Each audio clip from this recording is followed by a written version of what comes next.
Hello listeners, this is Lee Price. This is Will Ford from Football 365. And you're listening, smartly, to At the Bridge Pod, a Chelsea FC podcast, although I would describe it as the Chelsea FC podcast. Magical from Eden Hazard! Mata into a trap pass!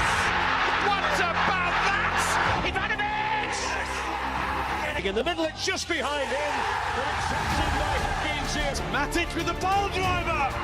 Matic takes the net off! Palmer, João Pedro, it's three, and Chelsea are running away with the FIFA Club World Cup final. Hat-trick hero, Cole Palmer wins an epic, sensational game! It's time for another episode of At the Bridge Pod, your number one Chelsea FC podcast. Coming up on this episode, it's time to get our pens, papers and binoculars ready because it's time for a scout report.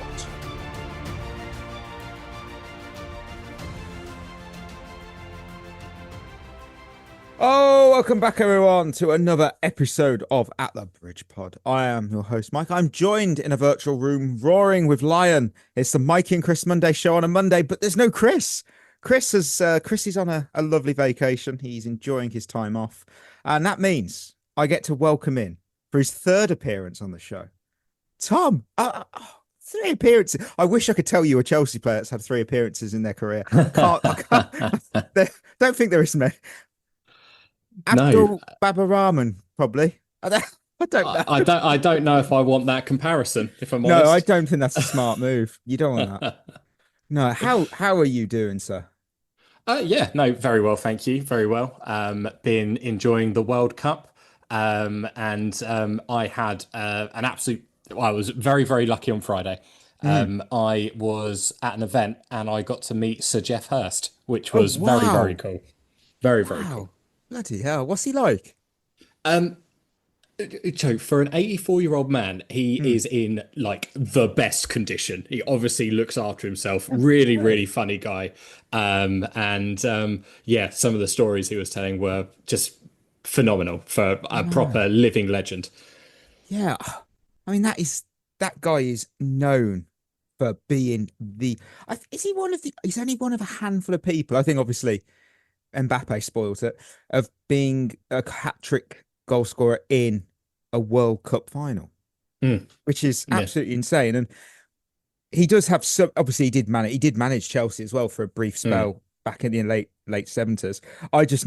I know because I did a bit of research like ages ago when I was looking up players. I know that he also played for the Seattle Sounders. So yes, I saw that when I was looking up about him. long time ago when it was their first time, because that technically that team, Seattle Sounders, then folded in '83, and then they were rebirthed into the MLS. But hey, that's for the MLS pod.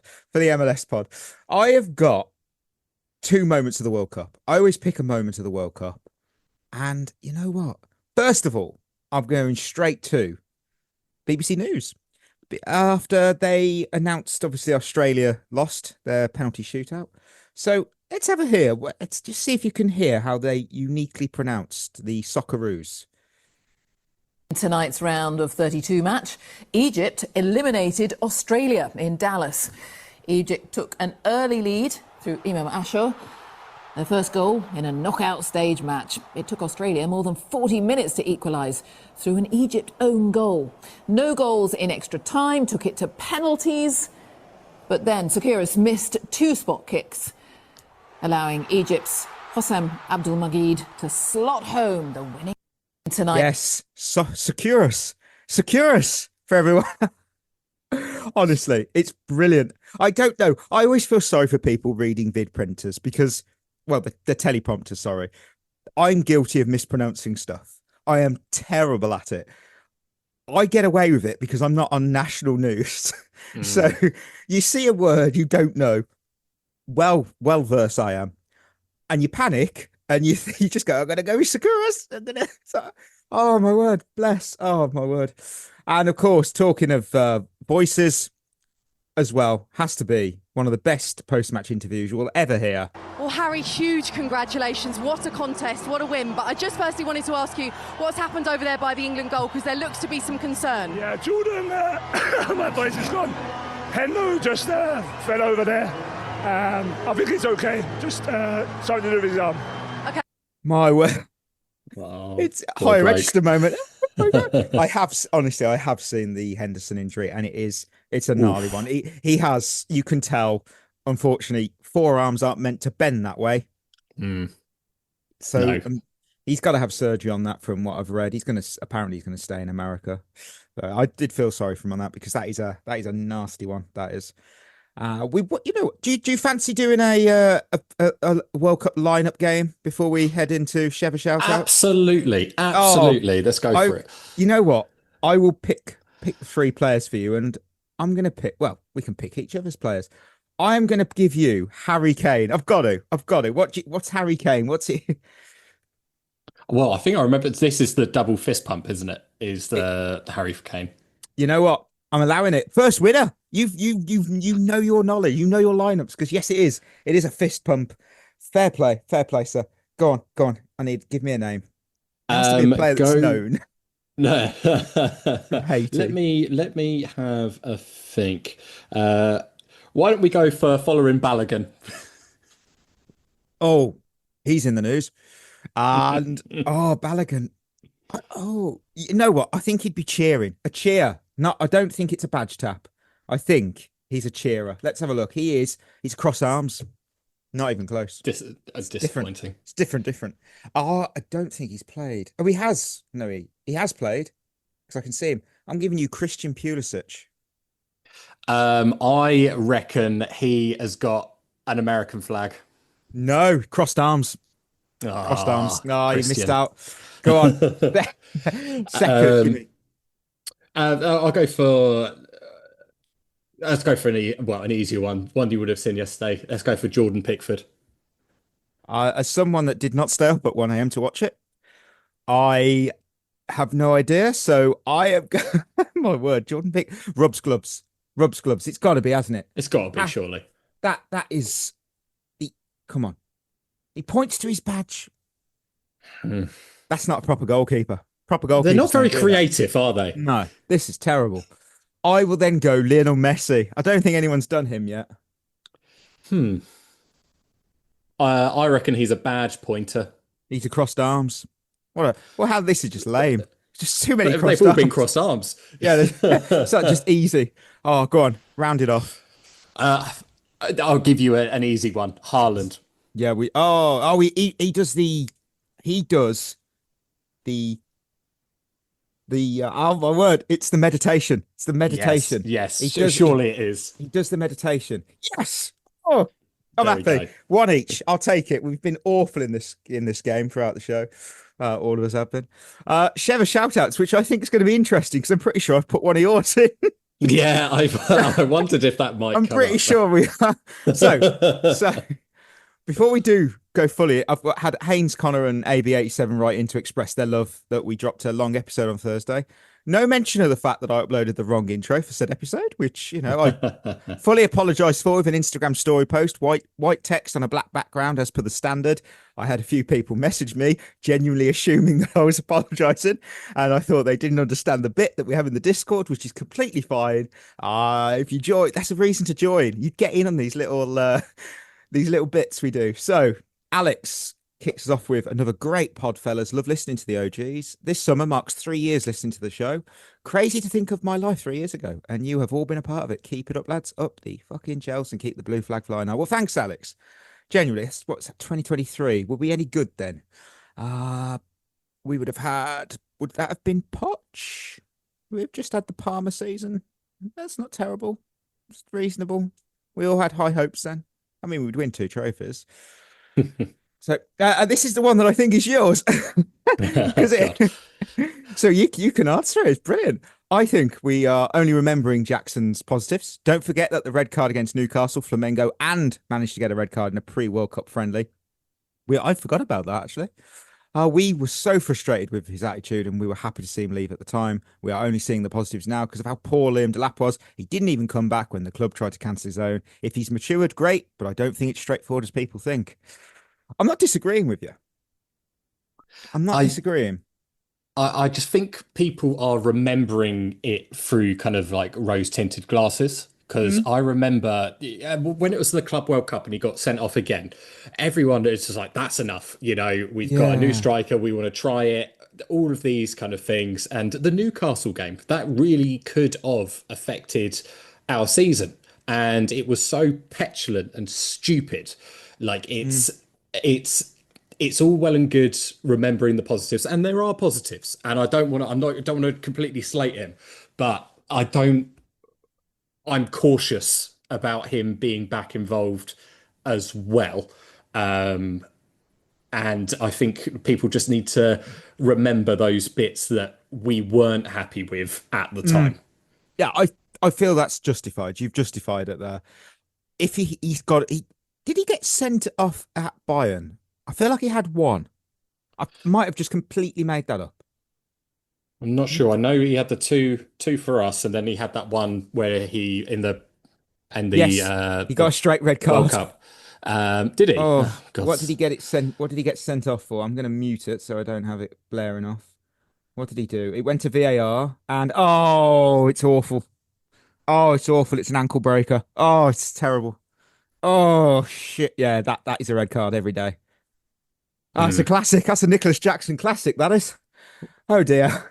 Well, it's either that or it's two stupid yellow cards, which he did for Senegal in their warm up. He came on and got 2 yellow cards in about 7 minutes or something. At least, yeah. Oh, the positive though is he scores more than Delap. He gets sent off, but he does score. That's positive. That is true. Like, and by all means, there are a lot of positives, and I'm very interested to see how he's going to reintegrate into the team. And he obviously had a very good relationship with Palmer, and there's I'm just quite optimistic anyway, but I still want to remind people that we still had the bad times with Nico Jackson. Of course. Thank you for all your reviews, comments, and support. That's just for you, Tom, and thanks everyone else who put in their comments on Spotify. We do appreciate them. If you want yours on the next one, just head on over there, drop a comment, and join the Discord. And then you'll get in on all the little jokes that we have. So with that, we will hit some good old news. Oh, what's up? The charcuterie boards. It was all happening on Friday. We had Real Madrid issuing a statement confirming that they have not made any effort to sign Enzo Fernandez and they will not be signing him. Real Madrid apparently regret that despite the clarity of the facts and the absence of any action by the club, information continues to be disseminated that does not correspond to reality and that only contribute to generate confusion among the fans and to unnecessarily harm the entities and people involved. And that, I thought that was amazingly worded. There was a lot of, someone ate the thesaurus over in Madrid. There were so many words there. And obviously, hand in hand, it goes with the news that Granit Xhaka will be staying at Sunderland after the Black Cat stood firm and said, no, he's not for sale. He won't be heading south of the river. Is this the end of the Xhaka and Enzo sagas? I've got opinions. What do you make of that? It's just double whammy. Enzo Fernandez, what do we make of that? I think you touched on it on the last pod in that he is really not helped by his agent and how vocal Pastore is. There's no smoke without fire, however much Real Madrid might say all of those kind of stuff and releasing statements. It's all smoke screens with them anyway. They try and make players unhappy and get them for free. So whether it's them trying to get him to force the move to get the Chelsea to sell him for less, or whether it genuinely is.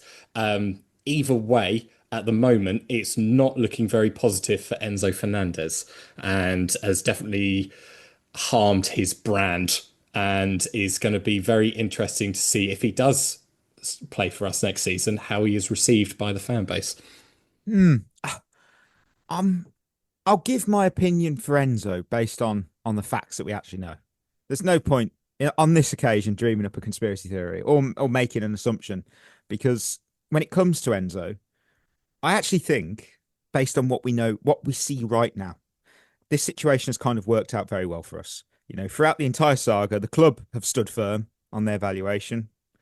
We've not given a discount. We've not panicked. And in the end, the one club that Enzo was seemingly pushing all his chips towards publicly, well, they've publicly countered with a statement saying they've got no intention of pursuing him. Things can change, of course. However, as of we are now, if I personally, you mentioned about Javier Pastore, if I'm giving Enzo one piece of advice right now, I'd say get on the phone, sack your agent, get yourself an agent who spends more time working behind the scenes, protecting your interests than chasing the spotlight. Then just get your head down, work hard for Xabi Alonso, get back to playing the football that we've seen from you over the last 3 years at Chelsea. Simple as that. And on that, before I still continue with Enzo, an account, unnamed, not going to do that, said that he'd sacked Javier Pastore. That was obviously not true.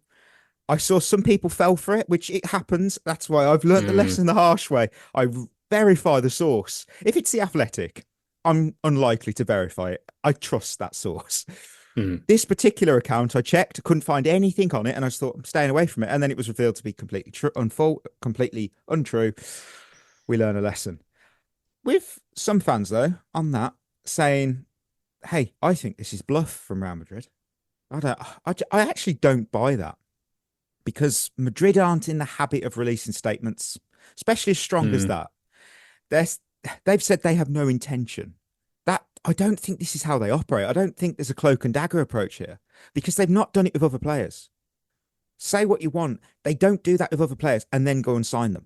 They've never done that, to my best of my knowledge. And let's be honest, this wouldn't be the first time a player's wanted to leave a club only to then go and stay and then achieve stuff.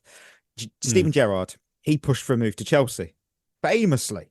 It never happened. He got his head down and then he won the Champions League. That's not bad. And a legend of our books, Didier Drogba, he wanted out after Mourinho was sacked that first time. That move never materialised, and he stayed and became obviously one of the greatest ever players for this club. So football just doesn't, it doesn't go the way you planned. You have to dust yourself off, walk back through the training ground doors, get on with it. And I think if this is where we're at now, on the 6th of July, we will have to just move forward. Simple as that. I think that's fair. I think that's fair. I think there's another absolute legend that you're forgetting of Peter Odemwingie, who tried to force a change. Exactly. Just absolutely mental. No, I think you're probably right. It's just such a strange move from Fernandez and his agent, though. Because obviously they must have had conversations with them, and at least something, unless there's something else kind of going on. Again, don't want to get into conspiracy theories, but he's going to have to really put his head down and really work now, because he's made himself look quite the fool. Yeah, exactly. And we'll go to the next midfielder, who I think this is why Enzo's staying. Well, why we're not signing him. Granit Xhaka staying at Sunderland, and I think realistically, it's kind of what most of us expected. I don't think it is. I believe it's not a coincidence that this news came on the same day it became clear Enzo would be staying. Again, at this moment in time, I'm not quite sure what some fans did want from this situation, because it felt like there were people waiting for any opportunity to criticise the club if things didn't align with the opinion of that vocal minority on social media. And that's not saying that they're wrong about Clear Lake, but in this instance, look, would Xhaka have been a brilliant, experienced signing for Alonso? Absolutely.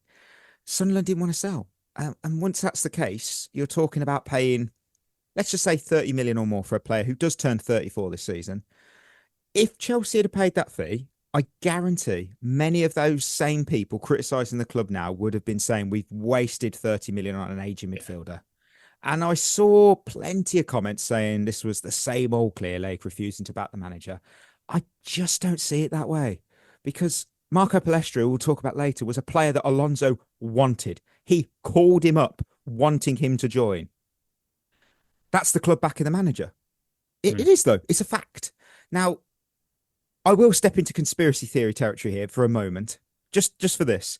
Do it.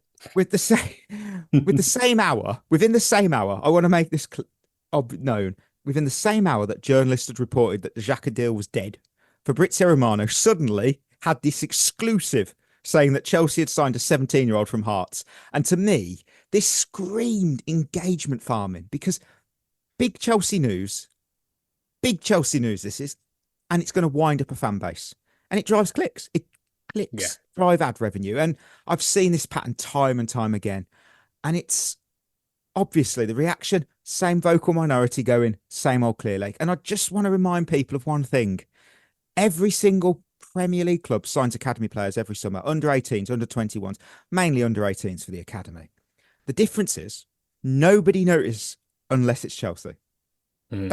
You'll never see Arsenal, Man City, or anyone else get, oh, look at this. Actually, technically, City did buy that player from the MLS who was, I think, 15 or 14 at the time. But when it's Chelsea, it's big news. It drives revenue because of the Clear Lake. I'm not saying that they're blameless in the past, but we've all been around long enough to recognise the pattern by now. Hook, line and sinker, people fell for it again. Are you upset about Xhaka? I wouldn't say I'm upset. I think there was always going to be a middle ground. You know, the fact of that he was even considered as a signing shows a change in Clear Lake's kind of view. And, you know, people can say what they want about Clear Lake. They're business people. And they've made some mistakes. They're trying to do something different. I don't get onto this whole thing of, oh, they've got to get out. We've got to get someone different. People do make mistakes. They're trying to make a difference. Fair play. Yeah. But as you said, if we overpaid, the same people would be up in arms. The club obviously were happy to do the approach, but they had a value for what they thought that player was worth at his age. The same as what we had with Mike Maignan last year. You know, the club knew what they valued him at, and they wouldn't go above it. So we can't just give Alonso an open checkbook to buy whoever he wants for whatever money, because that never works out. And you know, if in January Sunderland are struggling, watch the links happen again. And you know, am I upset? No. But it would have been good because it's that proof of that they're backing the manager. But we can see that they're backing the manager. And obviously we'll go over that later on. But we can see that they are targeting specialist players for roles that fit within his style of play. Yeah, exactly. And we were going to finish with a story that I know a lot of our listeners have been waiting to hear Chris's thoughts on. Conveniently, he told me today that he's gone away on holiday, which I think is convenient because he's trying to get over this news because it is big news for him. And I was processing it myself over the weekend, and it's Napoli are reportedly interested in a £40 million move for Alejandro Garnacho after one season. And then today we found out that he is actually for sale. I think Chris is devastated by it. Absolutely. He literally had to go on holiday just to get himself over it. Oh, I can't even ask him on Thursday what he's thinking because he's going to be off. Poor bloke. I mean, by the time he comes back, might have sold him. That's just going to be dramatically impacting on him. My word. I tell you what, if we do sell Garnacho after one season, got to say it, if it's for a profit, which technically if we sold him for the same price, it would be a profit on the books because amortization. Hands up in the air. You got to give him credit. Clear Lake did actually buy him and made a profit on him, exactly what we all expected them to do. So it's like, well done. Again, I'm not Clear Lake favourable. I'm not in their corner backing them. I'm just saying that fair play, they did it. Oh well, we shall see. So we now move to the good old on this look scout report. It's a scout report because Chelsea have obviously made a big summer signing. And it is the reigning Serie A defender of the year, Marco Palestra. And the question on everyone's lips is... Who? I have no idea who that is. Well, you're going to at the end of this. That could be the new sound drop when we do a scout report. We might be doing that again if we sign that player from Rayo Vallecano, because I've got to learn how to pronounce his name. So that's why I'm not doing it. So... Marco Palestra, I think for him, I believe this signing isn't just a footballer. It's an idea, a tactical idea, which signals where we're going with Alonso, because on the surface, people are going to look at this deal and think, right back, 21, one good season on loan in the Serie A. Should I be excited, Mike? I think you should be, because I think this signing, you have to sit with it for a little while, because the more you dig into Palestra, the more you realise this isn't just about the player. It's about what Alonso wants Chelsea to become. So when we talk about Palestra, he's a 21-year-old Italian fullback. He was born just outside of Milan in Buccinasco. Milan, of course, obviously is a region that has seen generations of football talent develop from their city. You've got Giuseppe Meazza, you've got Paolo Maldini, and more recently Federico Di Marco. 3 players across 3 different generations. So Marco himself, he started his journey at GS Sassuolo as a young kid. He has a short spell at Inter Milan's academy, ends up at Atalanta, which is obviously where his development is starting to take shape. The important thing here, though, is he doesn't explode onto the scene at Atalanta's first team. He's developed carefully within their system, because he spends a season in Serie C with the under-23 team. Then the next season, he plays a small part for Atalanta's first team. And then, of course, last season, he's loaned out to Cagliari. And that's where he really starts to gain attention. He's building his reputation. He's becoming a regular starter. And it is where he plays, obviously, consistently at right back and also wing back. And now the bigger clubs are starting to seriously take notice of him, as they do. You've had Inter, you had Juventus, Roma, 3 huge titans of Italy. And then obviously Arsenal and Manchester United over here are tracking him. Of course, we move first. Chelsea do stealthily, swooped in at night, took Palestra and left no trace. And wasn't even a breadcrumb of a rumour. I don't remember one rumour about a Palestra move. And I think that proves that it's not a spontaneous signing. I think this was a targeted one by Alonso. On that, is this the signing, Tom, that we've been crying out for? Identifying that potentially elite talent that suits Alonso's system before everybody else does? Or is it just another player who's arrived too early? Well, realistically, we won't know until the end of the season. It's a great question. No one knows the answer to. It's true. But that's it. But if it points to the fact of that the likelihood is that he's going to do the 3 at the back with the wing backs, with the players that we are being linked with. And I can only see it as a positive. It's very quick. He is very, very similar kind of profile to the wing backs that he had at Leverkusen. And it's, again, like I said earlier, in that it kind of is a perfect blend for both parties, the club and for Alonso. It's a young player, so it still fits within the club's kind of model that they want to kind of use, but it is someone who is going to fit within how Alonso wants to play. And if he has had that kind of link and he's had the phone call and he wants to have it, how amazing would that be as a 21-year-old having Xabi Alonso call you up to be like, I want you to play for my team? That just must be mind-blowing for a youngster. And it worked, because obviously Inter Milan were very, very close to bringing him in, which should speak volumes. Arguably, that is the team of the Serie A right now. They are the best team, and they believed he could be their long-term right back, because he would have slotted, right wing back, he would have slotted straight in. And I'll get onto that in a moment. Because what makes, for me, Marco Palestra really interesting is that positional background he's got, because he didn't start as a right back. You don't dream of becoming a Gary Neville when you start your career. He was a central midfielder. He was then a winger, and then he shifted into the full back and the wing back role. And you do see that in how he plays immediately. I can only see what I can see on YouTube and everything. I've tried to get as much footage of him into me as possible. And he doesn't just receive the ball like a traditional defender does. He receives it like that midfielder, like that winger. He's scanning the pitch early. His body shape is open. He's looking to play forward. That's the best part, or carry it into the spaces. And that foundation does change how he operates in the build-up phases, because he already has that comfort in possession under pressure. He's been a winger all his life. He can handle it. And then that leads into his style of play, because he's not a complicated player to understand, I don't feel. He is a ball carrier first and foremost. Simple. Looking back at last season, Palestra produced more progressive carriers than both Reece James and Malo Gusto combined. He also delivered considerably more crosses into the box than either of them. And that immediately tells you what type of player we're dealing with. He isn't someone who gets the ball, stops, turns backwards and recycles the possession.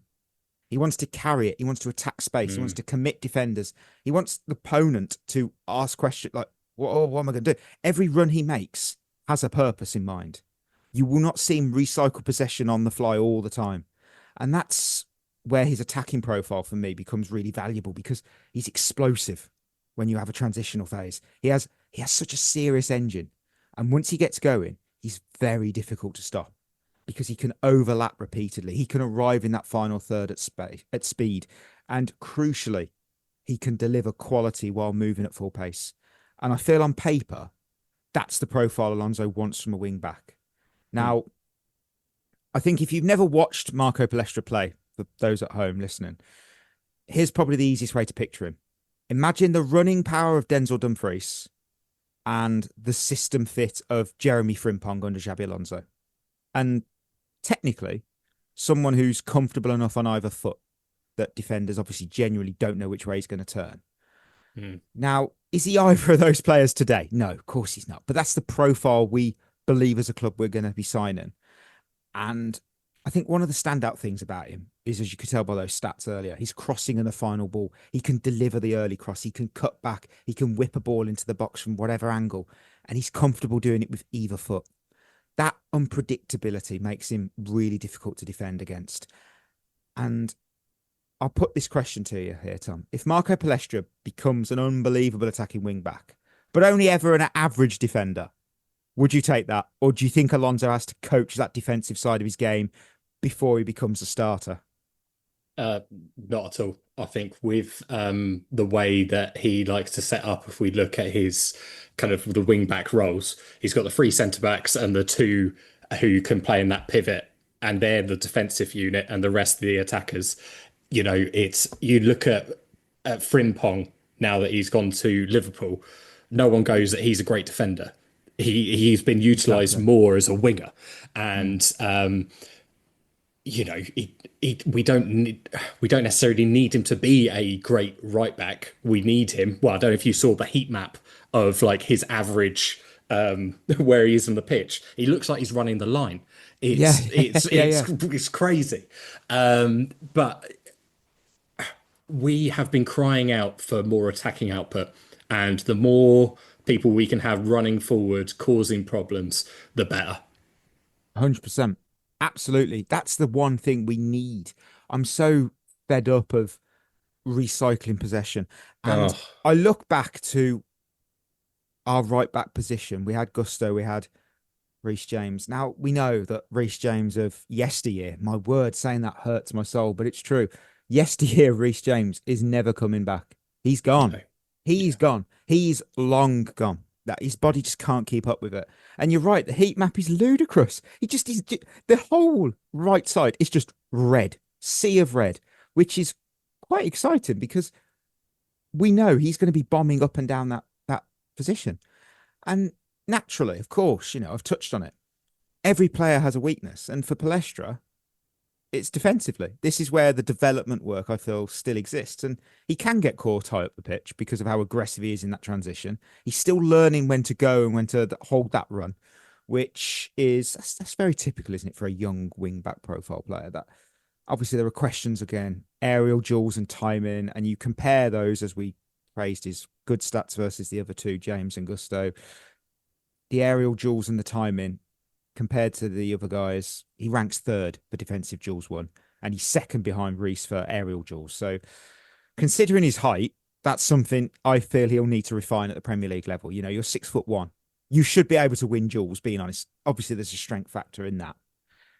So, that said, if I had to compare him to anything, I'm saying he's got a Honda engine inside him. It just keeps going. In fact, here's a fact for your listener. Did you know that the Honda engine is reportedly have around a 1 in 344 failure rate? That's almost twice as reliable as the next manufacturer. So there you go. If you've got a Honda at home, you're all right. You're safe. And if your car breaks down this week with an engine fault, it's not my fault. So, Palestra, that's what he gives you. If he gets beaten, he won't sulk. He gets back, he recovers, he goes again. He doesn't sulk. He just recovers. That's so important. And physically, I think this is a strong profile for a fullback because, like I said, he's 6'1". He's our tallest right back since Branislav Ivanovic, and great company to be in. The peak. You don't want to be the back end of Ivanovic. You want to be the peak. Yeah, we don't want West Brom. No. And Palestra, he's long strides. He covers ground extremely, extremely well. He doesn't look like a sprinter in the short bursts, but over distance, very difficult to live with. And it's that sprint speed, of course, that won him that Serie A speed award last season. And that repeated running ability is exactly what modern wing-back systems demand. You know, that's why Victor Moses and Marcos Alonso were so successful at Chelsea, because they could do that. They could recover. And again, Victor Moses on that right-hand side. Who was he a right wing-back from start? No, he was a winger.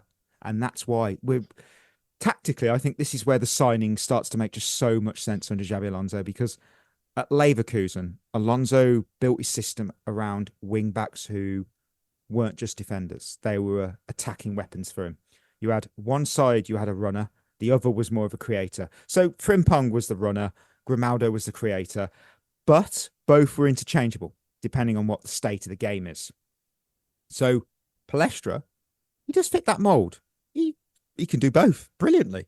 He can be the runner. He can be the creator. He can also play on either flank. Ideally, you're going to have him on that right side, though. But that flexibility is huge because it means it doesn't lock you into one tactical idea.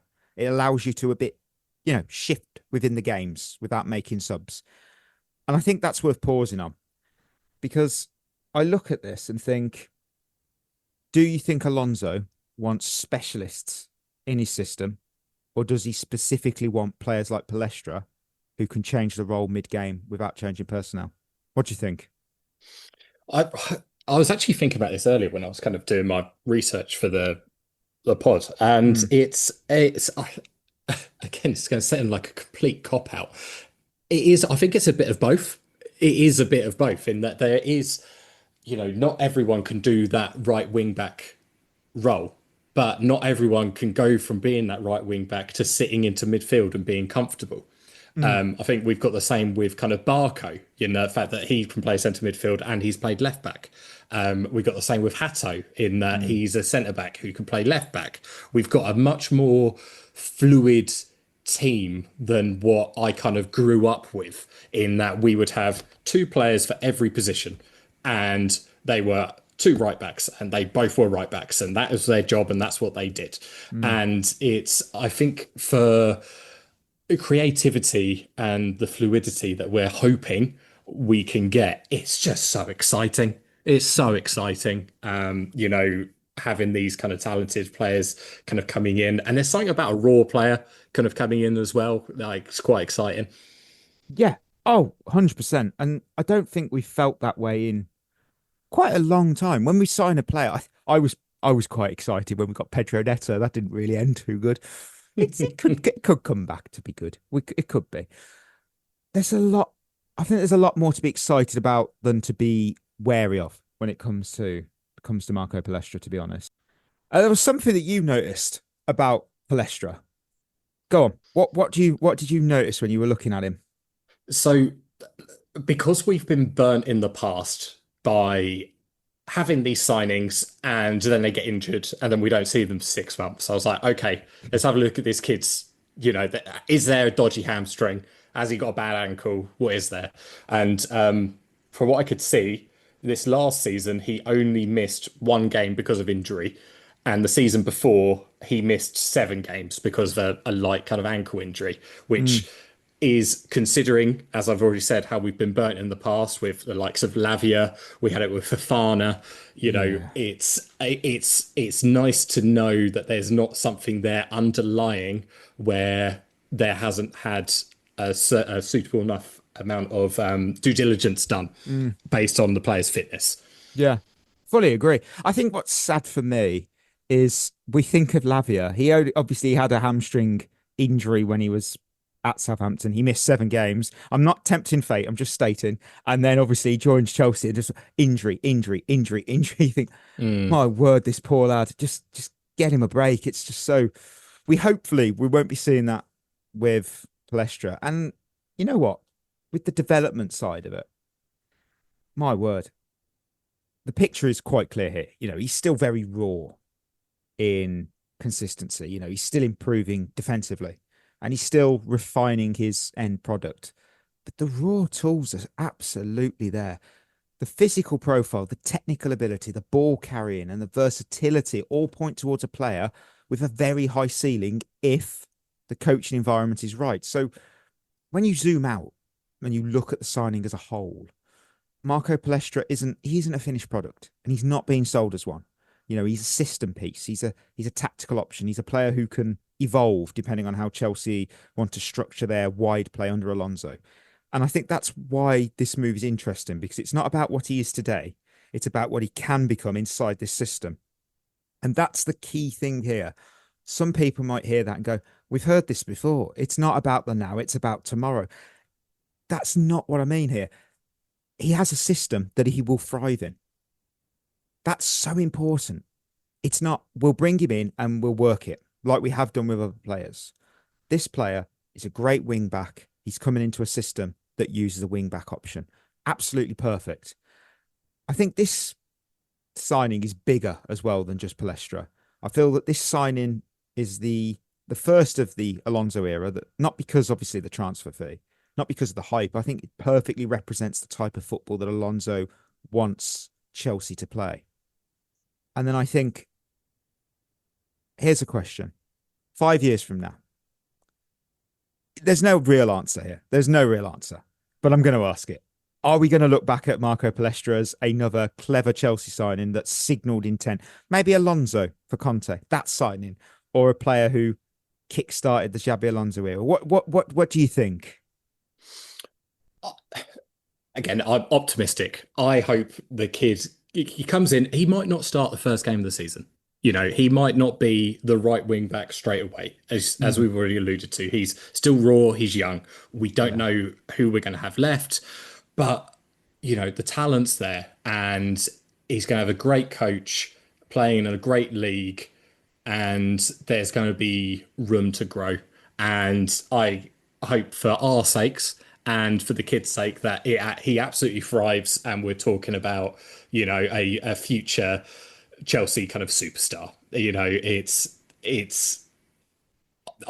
I get quite easily hyped, and I definitely get on the hype train, and I try and be as optimistic as I can. So I'm all for it. Yeah. Who actually, on that note, who is someone that you were the last player we signed that you actually had genuine hype for? It doesn't matter if they succeeded.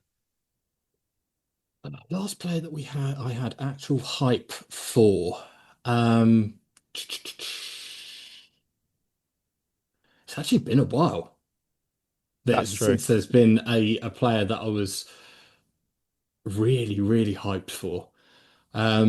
You tell me yours, and I need a bit of thinking time. I teased it when I said Pedro Neto. I already knew, obviously, when we signed Sanchez, I knew we were getting one of the greatest to ever wear gloves. It was never in doubt. I knew he'd have a tricky season, and then he would be absolutely top class on the day. Oh, I'm just looking back for Esteval was exciting. Agreed. Because you could see how he was at Palmeiras. You could see that lad was superstar. He's Chelsea proof. He's not going to have anything faze him in this league. Nothing will faze him at Chelsea. I really did get excited about Kalidou Koulibaly. I thought that was going to be a big, big signing, because that year we had Enzo Fernandez, obviously, in January. Yeah, cool. I wasn't genuinely. I'm not knocking him. I wasn't thrilled. Wesley Fofana, I wasn't thrilled about. Cucurella, I thought that's good.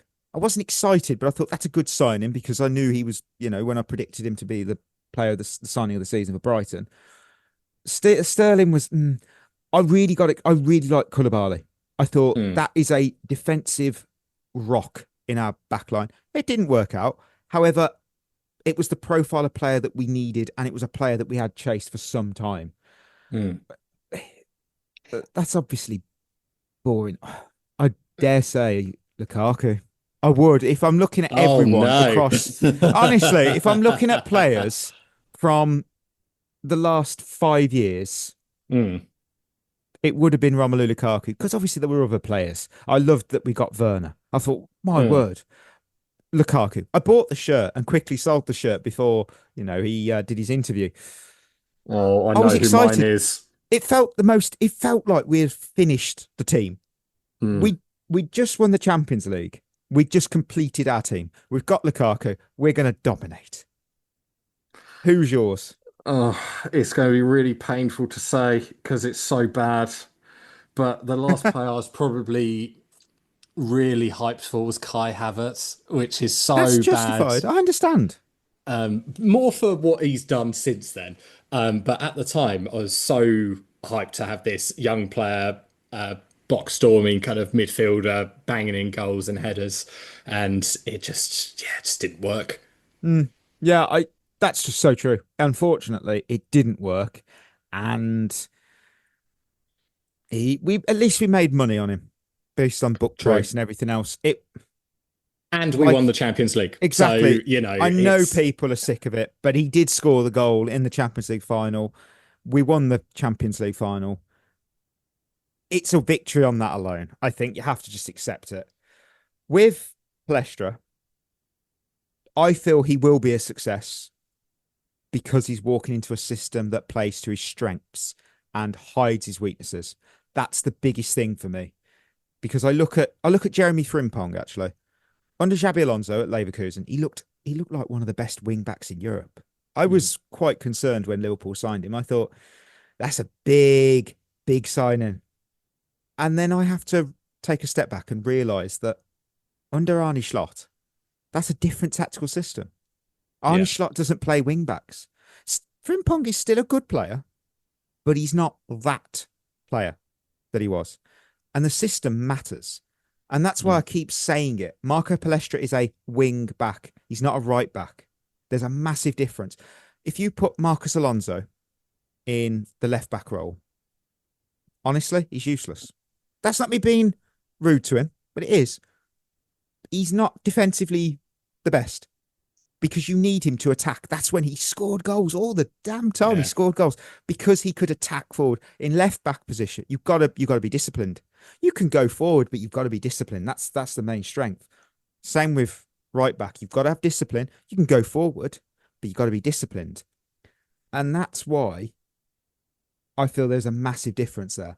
Inter Milan, they wanted Marco Palestra to replace Denzel Dumfries. I think that is also the best comparison I can bring to people who aren't fully sure who we should compare him to. Because both players are athletic. They're both absolutely aggressive wing backs who love attacking that space. And arguably both have questions to answer defensively. However, both are at their best when they're given that license to just go forward. So, yes, I do think Marco Palestra will be a success. I don't think we'll see the very best of him this season. We might do. However, I think that just that adjustment to the physicality of the league, I think that's going to be... And of course, we have got a lot... It's his first season. You can get a Conte who straight away, you're, my word, blown away. You can get Tuchel, who literally comes in January and he just fixes our defence overnight. That can happen. Miracles can happen. So, asterisks, we might see that this season. However, I think you need that year to adapt to the pace and the physicality of the league. Get Alonso to build his team. Get that important tactical ideas in training. He's going to have a lot of time on the training pitch because obviously we don't play in Europe this year. I feel that we'll start to see the real lion inside Palestra in 27-28, which that's terrifying to say. That's how I feel on it. But I'm excited. I'm excited because I think this is it's nice that we've signed a player that fits the system and you can look at his highlight reels and think, actually, it's nice to see that the champions of Italy saw him as the perfect replacement for the player that they've let go to Real Madrid. So they clearly rate him.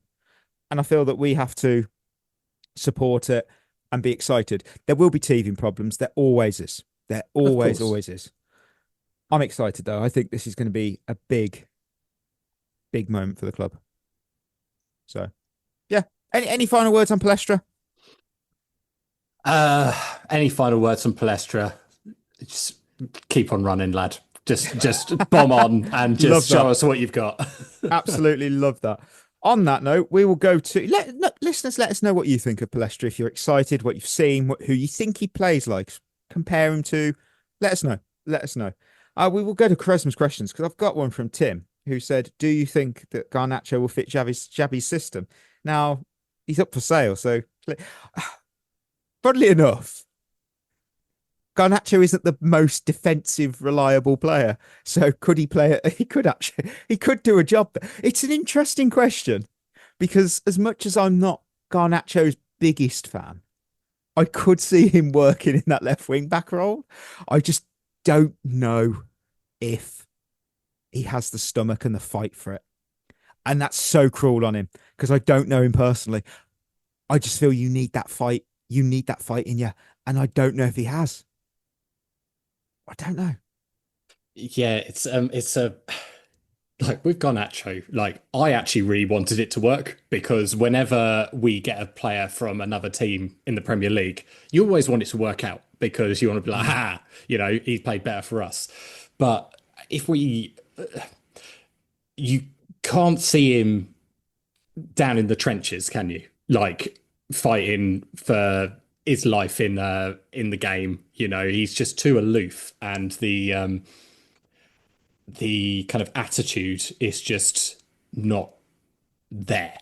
When you compare it to, like, obviously you didn't stand and watch the game, but I assume you watched the highlights. The fire that there was in that game last night between in the England game last night, you couldn't see him doing that. You could see him doing it and doing something stupid. But you couldn't see him running for his life for the team. And it's just not going to work. Not in this system. Yeah, that's the thing. In theory, everything's great in theory. Yes, he'd be great. In practice, I just don't feel it would. Because he does have positive traits. He's not... Look, we have our opinions on him. Everyone does. And I understand that. And he is a polarizing player. He's not the worst player ever. The way that some people make him out. Well, that's it. He's still a professional footballer. He did score, arguably for me, one of the greatest goals I've ever seen. It's one of my favourite goals I've ever seen live. Like, this is the thing. It could work because you could go, look at Frimpong, look at Alonso. He could stretch the pitch. He can run behind. He's always attacking the back post and he presses high. And he did. That's what a lot of the positive, like against Arsenal in the League Cup. That's what he did well at. And he's a fast player. He's very, very, he's got confidence. This lad is, he's got confidence and he has an engine. However, Alonso is going to have concerns there. I feel like he would, because as much as you can do what you want, you've also still got to have tactical discipline. You still have to. You need to know when to hold your run and when to go. I said about with Palestra, that weakness there. I need him to know when to recover into that back five formation. I don't think he at this stage would understand the triggers that will mean to press and to let go and to press. And I think that's going to be the problem. I think that is a really problem because you look at Frimpong, you look at Grimaldo at Bayer Leverkusen, and you could look at obviously with Palestra, you've got with Denzel Dumfries there. They do buy into the defensive work as much as the attacking side of it. They're not they're not the best. Don't get me wrong. I'm not saying that they're elite defensive players, but they buy into it. They put the effort in. And then you start to look at the personality question. That's the concern for me. Everyone has a job in the Alonso system. Everyone is structured. They know what they're doing. Sometimes I think Garnacho looks like a player who just wants freedom rather than any responsibility. And that's not a criticism on him. I just feel it doesn't fit. I don't feel it fits. Could he play there? Yes. Could he become a good attacking wing back? Possibly. Would I trust him and build my system with him in there? No, I wouldn't. It's such an interesting one with him, isn't he? Because he is so polarizing. In that, do you know what? If he showed us a bit of fight, we'd like him so much more. But because we just don't get that, to be fair, if he's linked to going to Italy, I think the style of play there suits him. I think he'd do all right out there. But I just don't.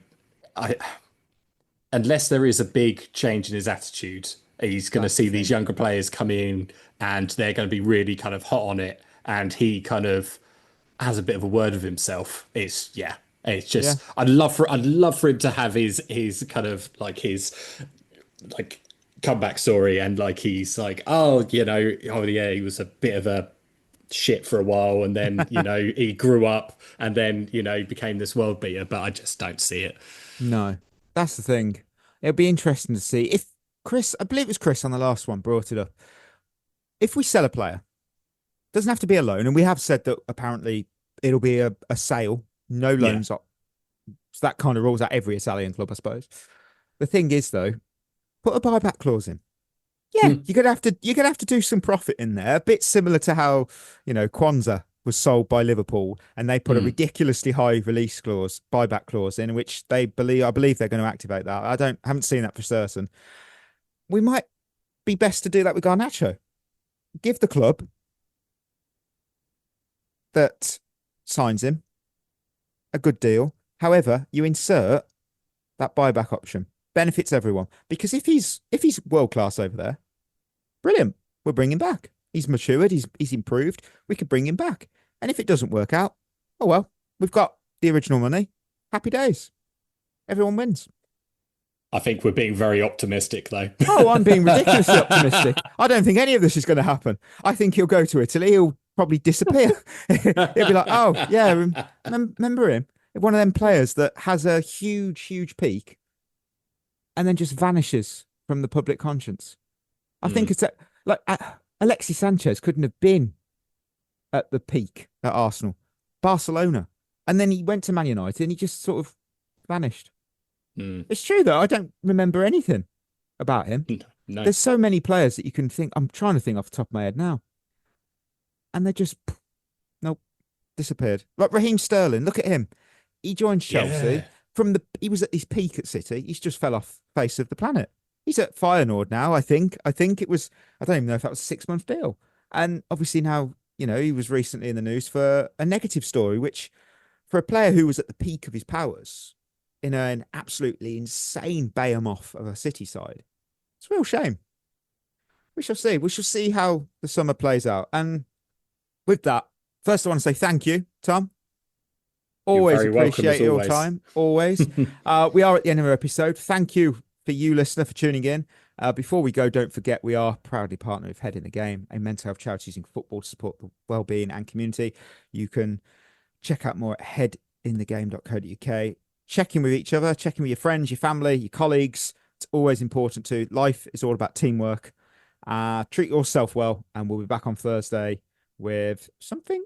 We'll be building a greatest 11 of something.